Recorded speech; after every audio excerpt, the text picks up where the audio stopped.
This is Earl Nightingale, speaking to you across the decades, from the warm hum of 1950s radio to the glowing screen in your hands today. Before I reveal the one thing most people will never do, the simple but daunting act that separates the masses from the winners, I ask you to take a bold step. If these words spark even a flicker of resolve in your heart, hit that subscribe button, give this video a like, and in the comments, share one goal you've been putting off, one dream you've let linger because it felt too hard. Why? Because this moment could be the line between who you are and who you're meant to be. And I want you to walk this path with me to discover what sets winners apart. Everybody wants success, wealth, freedom, a life that matters. But almost nobody is willing to do the one thing that makes it possible. It's not complicated, but it's excruciatingly rare. I first said this on live radio in the 1950s, my voice trembling with the weight of the truth. The air went silent. No applause, no cheers, just the hum of a truth too raw for comfort.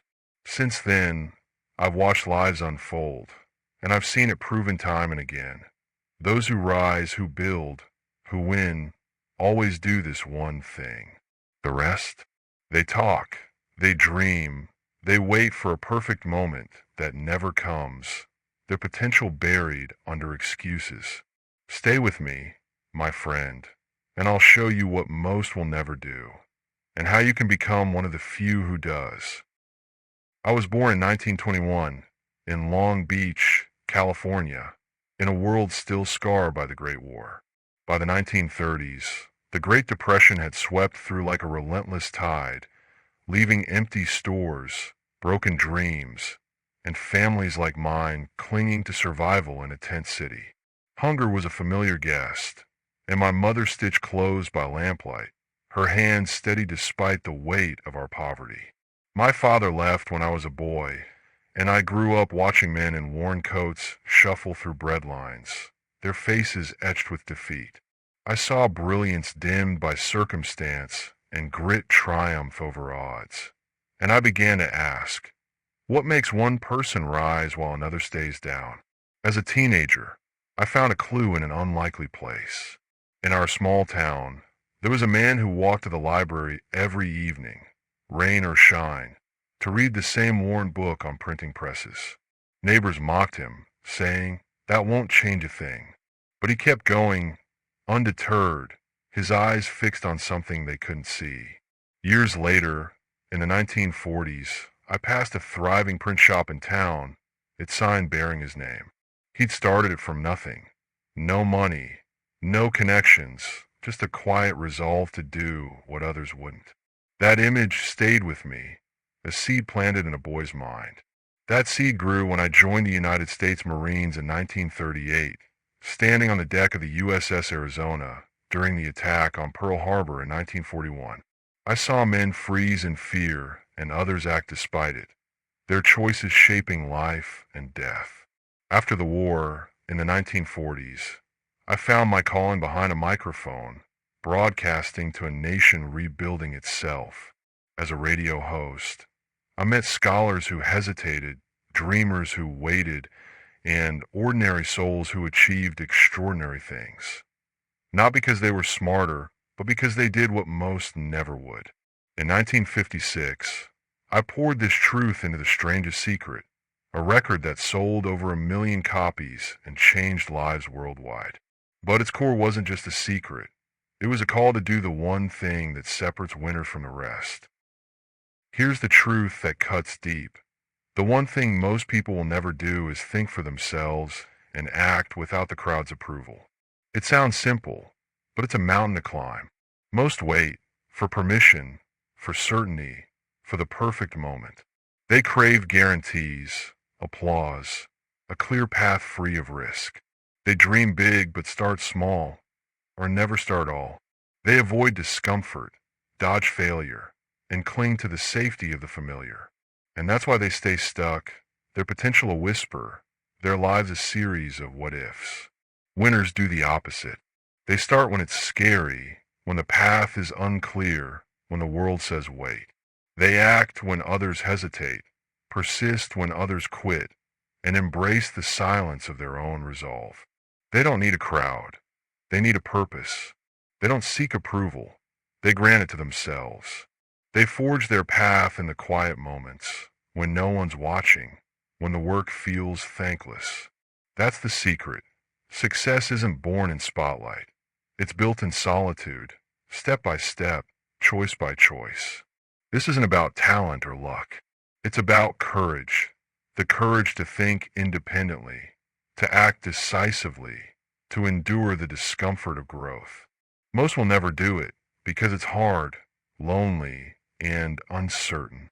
But winners always do because they know the only guarantee is the one you create through action. This is the divide between those who dream and those who do, between the masses and the masters of their fate. Let me take you back to the America of the 1930s to 1980s, a world of struggle and silent victories, where ordinary people did what most never would. In 1948, I met a man in Chicago, a clerk with no formal education.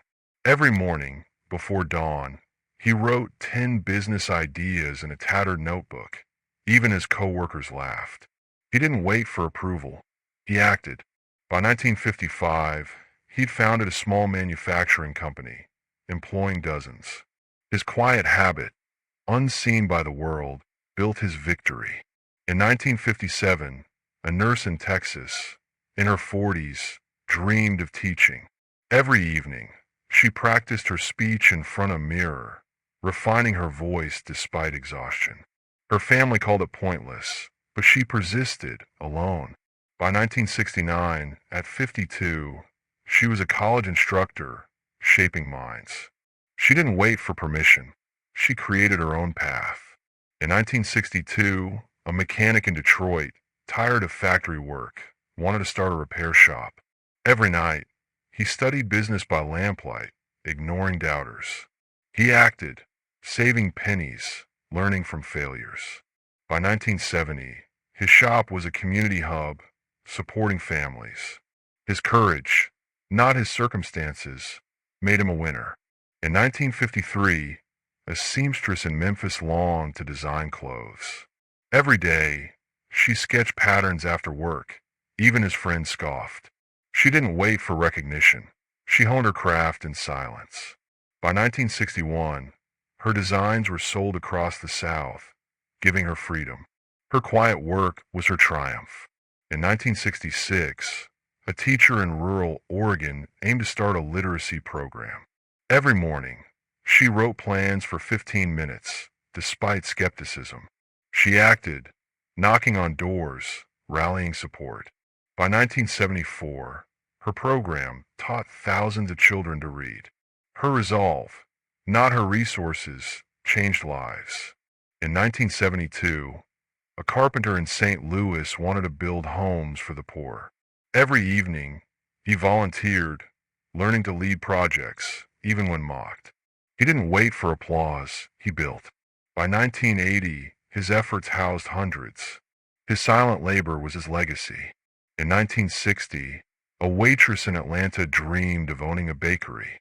Every night, she tested recipes after shifts, despite exhaustion. She acted, saving tips, ignoring naysayers. By 1968, her bakery fed her community, employing others.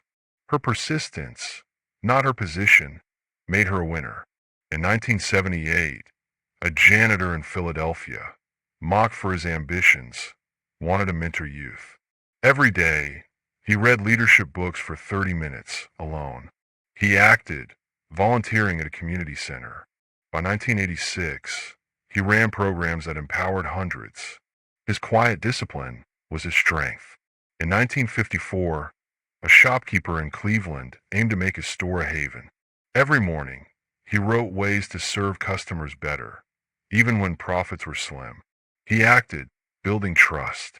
By 1962, his store was a cornerstone, supporting families. His daily effort, not his wealth, defined him. And in 1956, when I recorded The Strangest Secret, I faced out. Experts said my ideas wouldn't sell. That radio was dying. But I sat alone, writing my message, believing in its truth. I acted, recording it with no guarantee of success. That record reached millions. Not because I was special, but because I did what most wouldn't.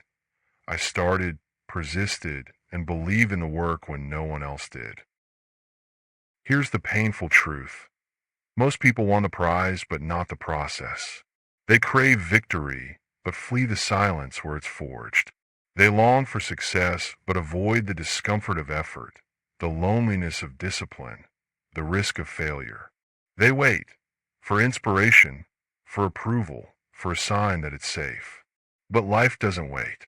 It moves, and those who hesitate watch their dreams fade, not because they couldn't achieve them, but because they never began. I've seen brilliant minds stall, their potential locked in someday.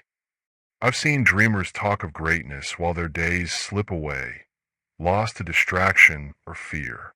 The world tempts you to wait, scroll through feeds, chase fleeting pleasures, follow the crowd's easy path.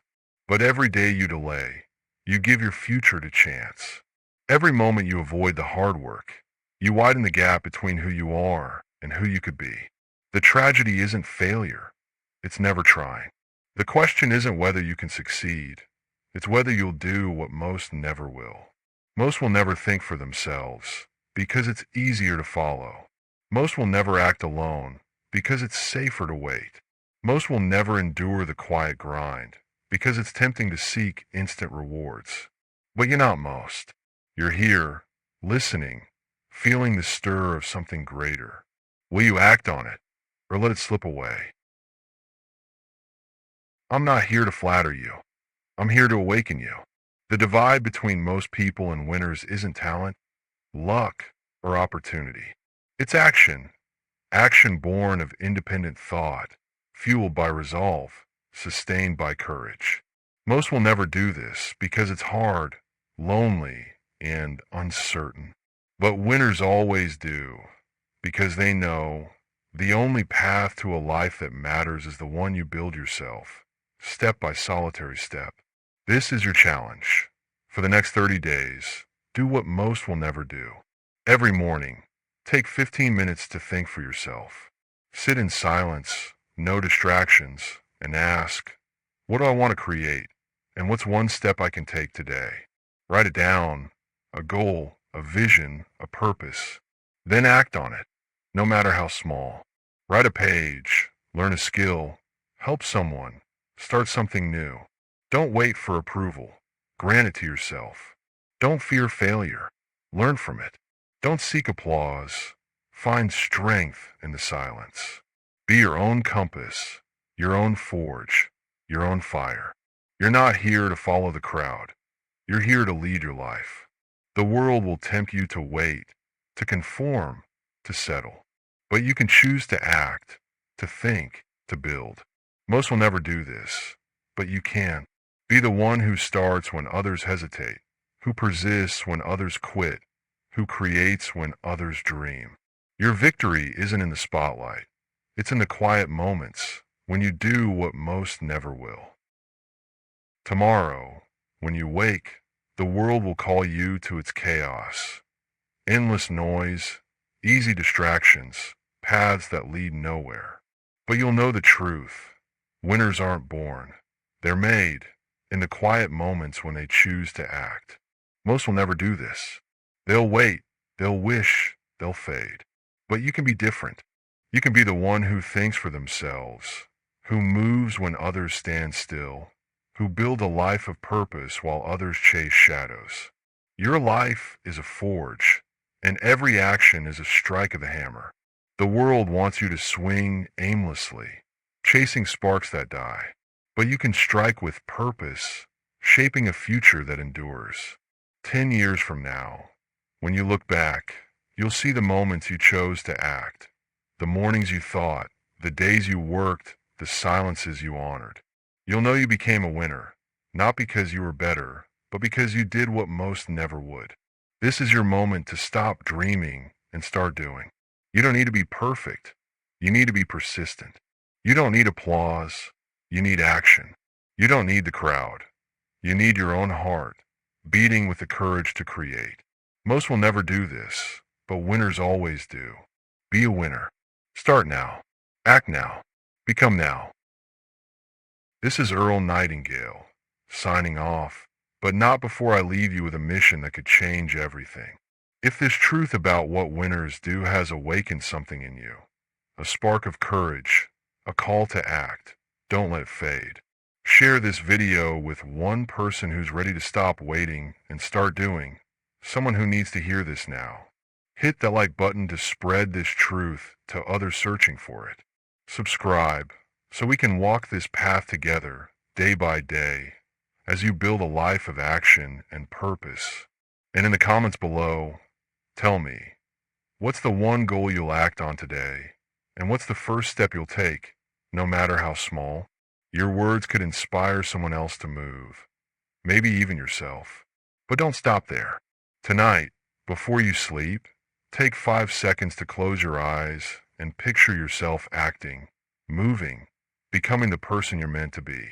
Then tomorrow, do what most will never do. Think, act, persist. You're not just starting a day.